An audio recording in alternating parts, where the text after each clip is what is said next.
Hello, my name is Laurelira Martinez Vasquez. I am 19 years old. I am from Municipality Topaipi, Department Cundinamarca. I live with my father, my mother, and my grandmother. I study embroidery engineer. I am in the first semester.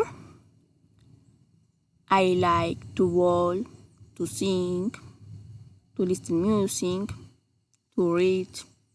I don't like inconscious people of the world situation.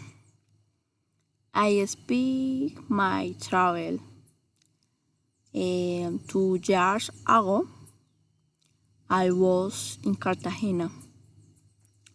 I was 11th grade excursion travel.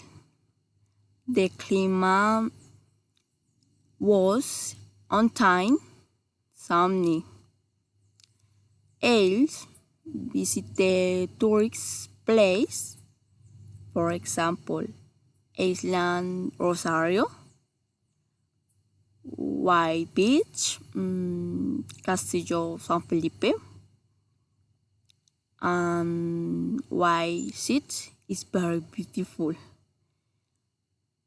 Now I'm going to talk about future plans. The first on the third, I will be to San Andreas Island. It's very beautiful. It's the interesting for travel. Thank you. Bye.